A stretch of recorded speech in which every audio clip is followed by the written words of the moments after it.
Have you ever wondered why some relationships feel like magic, only to turn into confusion and pain later?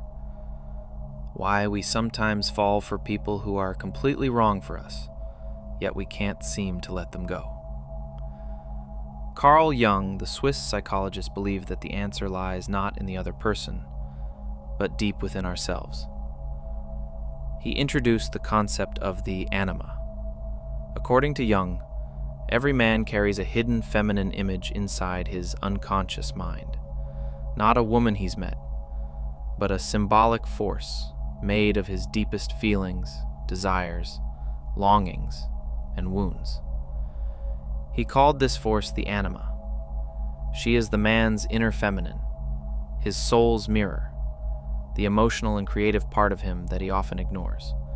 But when she remains unconscious, when he doesn't know she's there, she starts to live through him. She shapes his feelings, his choices, his relationships, without him even realizing it.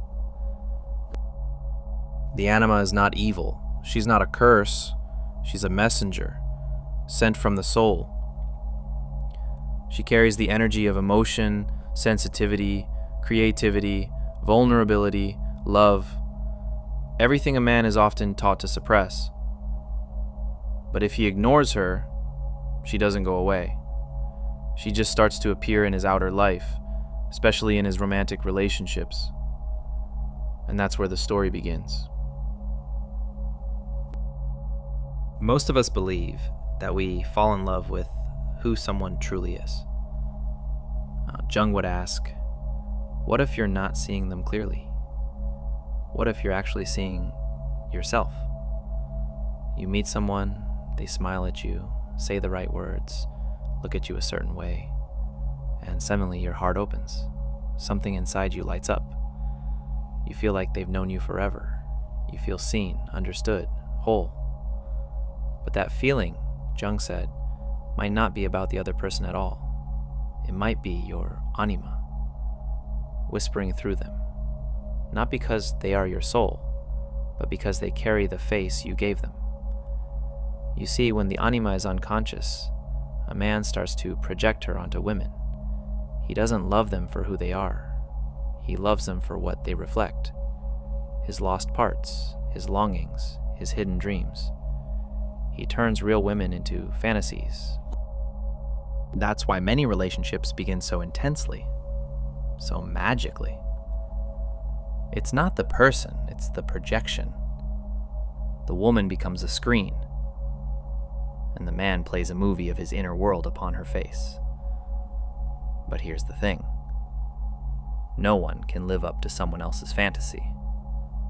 Eventually, the projection cracks. Reality sets in, and what felt like heaven slowly begins to unravel. Jung called this powerful emotional entanglement psychic possession. It means your unconscious has taken over and you don't even know it. You think it's love, but it's not. You're not in love with the woman in front of you. You're in love with the part of yourself you've never faced. That part, your Anima, can become a tyrant when ignored. She whispers, you need her to feel alive. Without her, you're nothing. She is your only chance at happiness. And so the man becomes obsessed, desperate, addicted to her presence, terrified of her absence. This isn't love. This is emotional captivity. Jung called this powerful emotional entanglement psychic possession. It means your unconscious has taken over and you don't even know it. You think it's love, but it's not. You're not in love with the woman in front of you. You're in love with the part of yourself you've never faced. That part, your Anima, can become a tyrant when ignored. She whispers, you need her to feel alive. Without her, you're nothing. She is your only chance at happiness. And so the man becomes obsessed, desperate, addicted to her presence, terrified of her absence. This isn't love. This is emotional captivity. We all want to be loved, but sometimes that longing hides something deeper. A hunger not for love, but for completion. A sense that something is missing inside, that someone else can give it to us. So we search And when we find someone who reflects our inner anima, we latch on. Not because we truly love them, but because we believe they hold the missing piece. This is how emotional dependence begins. A man begins to rely on a woman for meaning, for purpose, for validation, for the feeling of being whole. But no one can carry that weight. And when she fails to be his dream, he feels betrayed. He thinks she changed, but really, she just couldn't hold his projection any longer. This kind of love hurts, because it's not rooted in reality. It's rooted in soul starvation. And no matter how hard he tries, no woman can save him from himself. The Anima is not just one thing. She wears many faces. Jung believes she appears in 4 main stages, like layers that evolve over time. But on the surface, she shows up in 2 ways: as a muse and as a seductress. When the Anima is seen but not yet integrated, she first arrives as Asinpiresen. She lifts the man's spirit, makes him feel alive. She whispers dreams into his heart. She's creative, emotional, deep, poetic.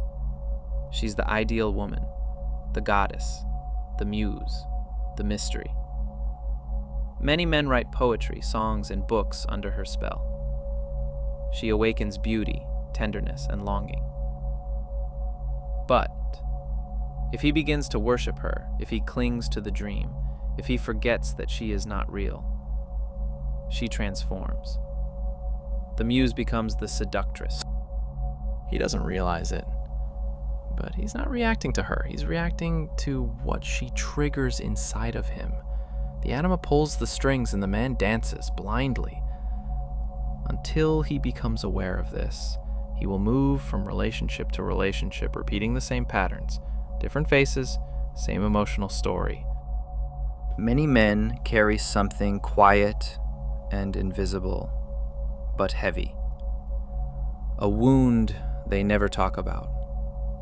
A father who wasn't there, or who was there in body, but not in spirit.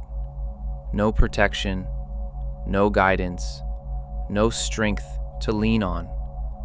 And so the boy grows up into a man still searching for that lost support, but he doesn't know where to look. So he looks at women, not for love, but for the nurturing he never received, for the warmth, the encouragement, the safety. He places that ancient need on her shoulders, not knowing it comes from much deeper. But a woman is not a replacement for a missing father. She cannot carry the weight of a man's unlived life. And when she fails to heal his inner child, he feels abandoned all over again. He believes she hurt him, but really, the wound was already there. She only touched it. This is how the Anima leads the man to confront his inner pain. Not to blame others, but to finally heal. Carl Jung didn't just speak about the Anima in men. He also spoke about the Animus in women. If the Anima is a man's inner feminine, the Animus is a woman's inner masculine. He lives in her unconscious, just as the Anima lives in a man's. The Animus holds her logic, her strength, her ambition, but also her internalized beliefs about men, about power, and about control. When unconscious, the Animus becomes a harsh voice. It tells her she needs no one. It judges, it criticizes, it dominates. Just like the Anima, the Animus projects itself outward. A woman may find herself drawn to men who are emotionally unavailable or overly forceful. She may reject tenderness as weakness or compete in relationships instead of connecting. She may also find herself clashing with men, not because of who they are, but because of what the Animus has made them represent. These inner masculine images can shape a woman's entire experience of love. Just as the anima can possess the man, the animus can possess the woman. They both turn relationships into unconscious battlegrounds, where the war is not between man and woman, but between two lost parts of the psyche. So what can we do? Are we doomed to repeat these patterns? Jung said no. The answer is not to avoid relationships, but to bring awareness to them, to stop asking, why did they hurt me, and start asking, what part of me did they mirror? This is called withdrawing the projection. It means realizing the beauty I saw in her, the chaos, the longing, the pain. It was me. It was my own soul trying to get my attention. When we withdraw our projections, we don't stop loving others. We start seeing them clearly. We stop worshiping fantasies and begin relating to real people. We stop blaming, chasing, and clinging, and we begin to own what's ours. This is the turning point. This is where growth begins. Jung didn't believe in becoming emotionless. He believed in becoming whole. And to do that, we must stop looking for completion outside of ourselves. The anima isn't something we must reject. She's something we must integrate. That means listening to her, but not being ruled by her. Feeling emotion, but not drowning in it.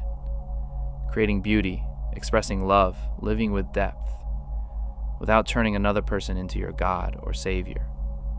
When this happens, something changes. He no longer needs to chase women.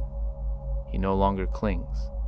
He no longer suffers the confusion of obsession, because he has found something deeper, not just love, but inner balance. He is no longer split. He is no longer empty. He is himself.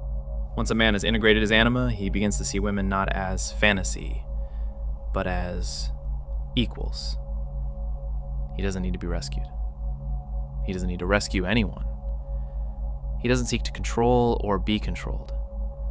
Love becomes a place of freedom, not need.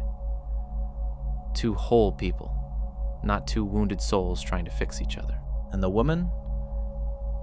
If she's integrated her animus, she no longer hardens herself to be strong. She no longer judges men or seeks to dominate. She can trust, feel, express. She can be soft without fear, strong without aggression, and the two meet, not to complete each other, but to reflect the wholeness they've already found inside. Carl Jung's teachings aren't just psychology, they're maps of the soul. The anima is not your enemy, she is your invitation to go inward, to feel deeply, to meet the parts of yourself that you've forgotten. And when you stop projecting, when you stop searching for yourself in someone else's eyes, you find something incredible. Peace, freedom, real love. Let the anima lead you inward.